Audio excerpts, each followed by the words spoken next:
नमस्कार दोस्तों, स्वागत है आपका एक बार फिर से हमारे इस चैनल सनातन बेला पर। दोस्तों, अगर आप अपने जीवन में कुछ नया सीखना चाहते हैं तो चैनल को सब्सक्राइब जरूर कर लें। दोस्तों, नवरात्रि का महापर्व बहुत ही शुभ और मंगलकारी समझा जाता है। नवरात्रि के पूरे 9 दिन गंगा जल की हर एक बूंद की तरह पवित्र माने जाते हैं। ये शुभ समय भक्तों के जीवन में खुशियों की सौगात लेकर आता है।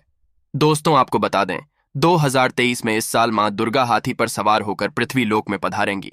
शास्त्रों में वर्णित है कि तथा मान्यताओं के अनुसार अगर शारदीय नवरात्रि पर यदि माता दुर्गा का आगमन उनके वाहन सिंह पर नहीं बल्कि हाथी पर होगा तो मान्यता है कि माता दुर्गा का हाथी पर सवार होकर आना बहुत ही शुभ और कल्याणकारी समझा जाता है। जीवन सुखमय हो जाता है। भक्ति का भरपूर लाभ भक्तजनों को मिलता है। दोस्तों, इस बार नवरात्रि पूरे 9 दिनों तक मनाई जाएगी। न एक भी दिन कम न ज्यादा, पूरे 9 दिनों तक मनाई जाएगी। मां शेरोबाली की विशेष रूप से पूजा आराधना की शारदीय नवरात्रि का महापर्व इस बार 2023 में 15 अक्टूबर दिन रविवार से शुरू होकर 23 अक्टूबर सोमवार के दिन समाप्त होंगे। ऐसे में शारदीय नवरात्रि पर माता दुर्गा की कृपा पाने के लिए कलश स्थापना का शुभ मुहूर्त है। 15 अक्टूबर को दिन में 11:44 से दोपहर 12:30 तक कलश स्थापना का शुभ मुहूर्त रहेगा। मुहूर्त में की गई पूजा बहुत ही जाती है। इससे समस्त देवी देवताओं की कृपा प्राप्त होती है और पूजा पाठ का फल कई लाख गुना प्राप्त होता है। ऐसे में जो व्यक्ति नवरात्र आने से पहले घर से ये चीजें हटा देता है तो उसके घर में मां वैष्णो का होगा, आगमन माता लक्ष्मी का होगा, वास मां शेरों वाली आपकी झोली खुशियों से भर देंगी। इसीलिए नवरात्र आने से पहले घर से ये चीजें फौरन हटा दें।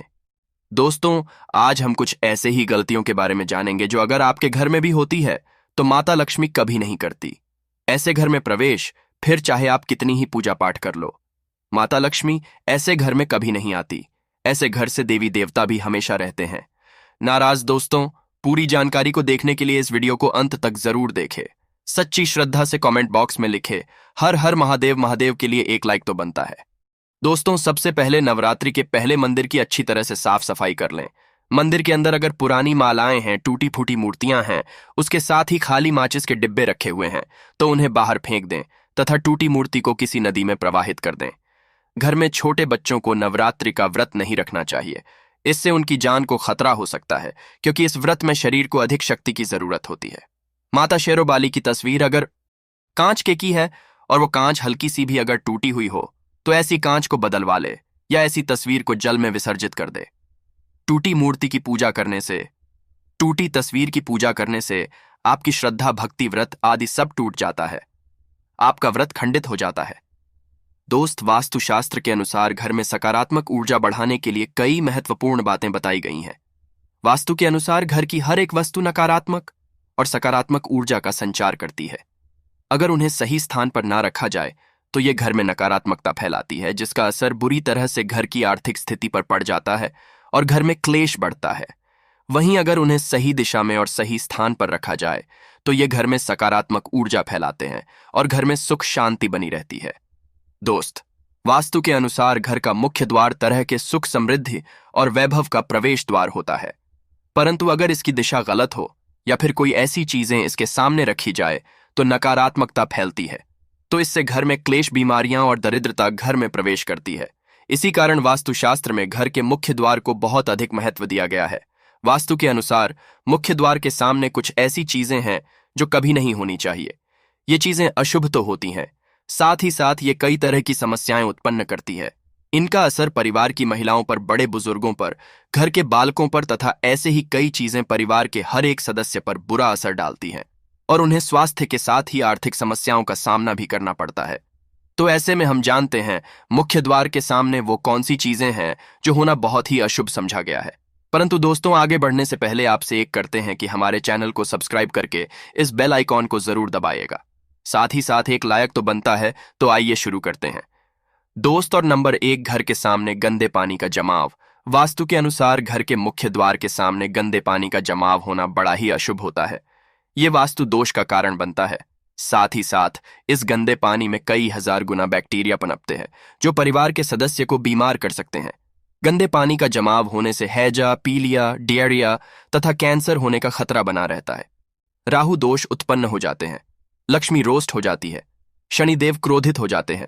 इसीलिए अगर घर के सामने कोई भी गंदा पानी जमा होता है तो उसे तुरंत हटा देना चाहिए।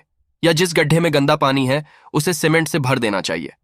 वास्तु के अनुसार इसे उचित नहीं समझा जाता, इससे नष्ट हो जाता है, गरीबी सर पर चढ़ जाती है।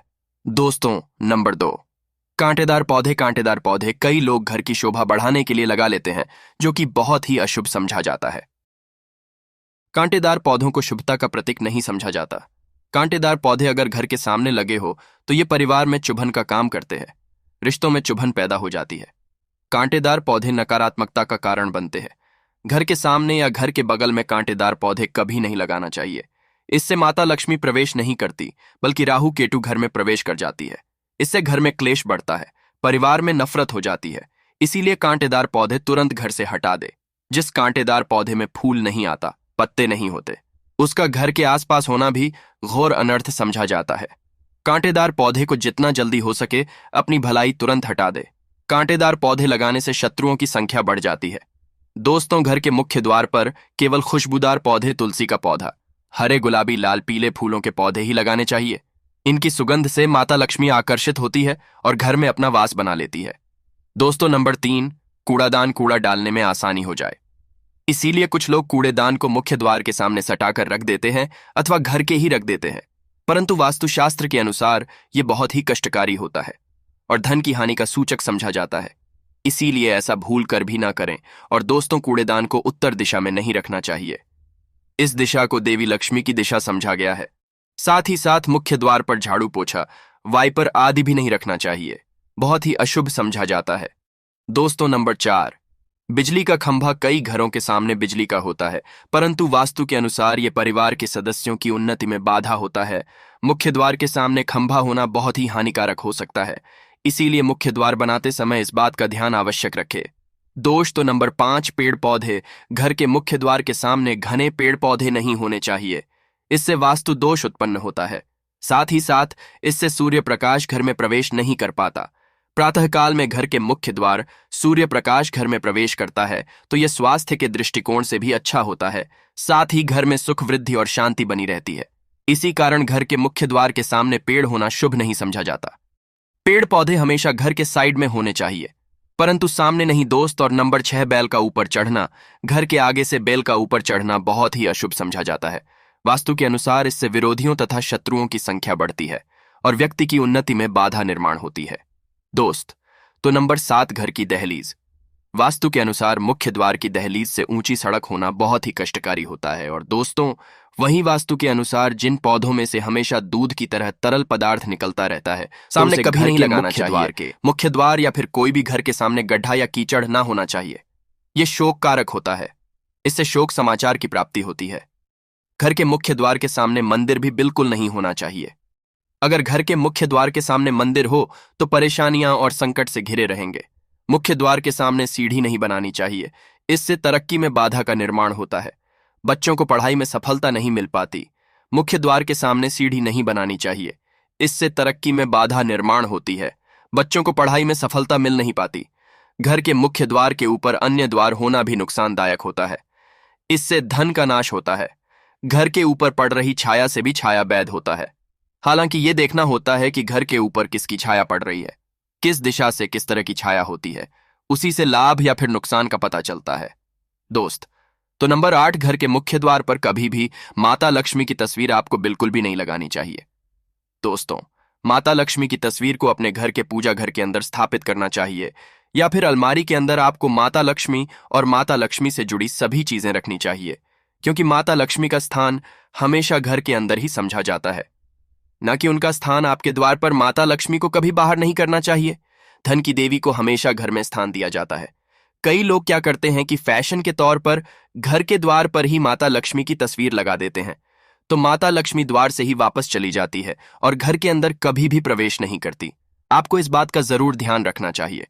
प्रवेश द्वार पर चप्पल नहीं रखना चाहिए, इससे प्रवेश द्वार अपवित्र हो जाता है और नकारात्मक ऊर्जा प्रवेश कर जाती है तथा धन की देवी माता लक्ष्मी नाराज होकर चली जाती है और कभी भी आपके द्वार पर नहीं आती। दोस्त, तो नंबर 9, केले के पत्ते की बंदर बाल अपने घर के मुख्य द्वार पर जरूर लगाए ही चाहिए, इससे माता लक्ष्मी आकर्षित होती है। ऐसे घर पर सदैव अपना आशीर्वाद बरसाती रहती है। बंदर बाल के माध्यम से समझ लीजिए कि आपके जीवन के अंदर, घर के अंदर माता लक्ष्मी यश, वैभव, कीर्ति और कुबेर के साथ प्रवेश करती है। और आपके घर का मुख्य द्वार माला माल आपको बना देता है। घर का द्वार घर की संपन्नता के बारे में बताता है, तो भूल कर भी घर के मुख्य द्वार के आसपास आपको किसी भी तरह का कचरा बिल्कुल भी नहीं फैलाना चाहिए, ताकि आप इसका सकारात्मक परिणाम देखने को मिल सके, न कि आपको उसका नकारात्मक परिणाम झेलने पड़े। दोस्त, और सजावट के तौर पर घर के मेन द्वार पर ऐसे फूल ना लगाए, ऐसे पौधे जिनके अंदर फूल तो खिलते हैं परंतु एक दिन में ही मुरझा जाते हैं, जैसे कि छुई मुई का पौधा। इस तरह के पौधे आपको अपने घर के मुख्य द्वार पर बिल्कुल भी नहीं लगाने चाहिए। ऐसे पौधे जो सुगंध की जगह दुर्गंध देते हैं, उन पौधों को भी मुख्य द्वार से दूर रखना चाहिए। अपने घर के द्वार पर इन पौधों को लगाने से बचे दोस्त। तो घर के मुख्य द्वार पर छोटी छोटी घंटी जरूर लगानी चाहिए, तथा घर में लगाना बहुत ही शुभ और मंगलकारी होता है, क्योंकि इसकी जो खनखनाहट होती है वो घर में मां लक्ष्मी का प्रवेश करवाती है और सकारात्मक चीजों को अपनी ओर आकर्षित करती है, और नकारात्मकता इन घंटियों की आवाज सुनकर अपने आप बाहर चली जाती है। तो ऐसी चीज अपने घर के मुख्य द्वार पर जरूर लगाए, फिर देखिए कि आपको कितना फायदा प्राप्त होता है। दोस्तों, एक बात का ध्यान रखें, घर के मुख्य द्वार पर कभी भी घर की महिलाएं रात्रि के समय या फिर शाम के समय अपने घर की चौखट पर न बैठे। जो महिलाएं घर की चौखट पर बैठती हैं, खास तौर से शाम के समय, सूर्यास्त के समय, तो ऐसे घर में हमेशा दर्दता बनी रहती है। कोई शोक समाचार सुनने को मिल सकते हैं। प्राचीन काल से ही ये मान्यता चली आ रही है। वैसे तो चौखट पर भी नहीं बैठना चाहिए, ऐसा करना आपके घर में बर्बादी का कारण बन सकता है। और मान्यता है कि जो भी व्यक्ति घर की चौखट पर बैठता है तो उसे आने वाले समय में किसी गंभीर बीमारी का भी सामना करना पड़ सकता है, और ऐसे घर में देवी देवता कभी निवास नहीं करते। दोस्त, तो कई बार लोग क्या करते हैं, बाहर से सीधे आते हैं और बाहर से सीधे आकर ही गंदे जूते चप्पल जो भी होते हैं उन्हें मुख्य द्वार पर ही बिखेर देते हैं या फिर घर के अंदर फेंक देते हैं। इसके अलावा इस बात का भी जरूर ध्यान रखें कि आपको अपने मुख्य द्वार पर कभी भी जंग लगा हुआ या फिर पुराना टूटा हुआ ताला इस्तेमाल नहीं करना चाहिए। अगर ताला खराब हो गया है तो नया ताला लेकर, क्योंकि जंग लगा हुआ ताला इस्तेमाल करने से व्यक्ति की किस्मत पर भी ताले पड़ सकते हैं, जो कि ऐसी मान्यता है। दोस्तों, हम सभी चाहते हैं माता लक्ष्मी हमेशा के लिए हमारे घर में अपना स्थान बना लें। अगर आप सच्चे दिल से माता लक्ष्मी को अपने घर पर बुलाना चाहते हैं तो कमेंट बॉक्स में लिखें, माता लक्ष्मी स्वागत है। हमारे घर में माता रानी के लिए एक लाइक तो बनता है। धन्यवाद।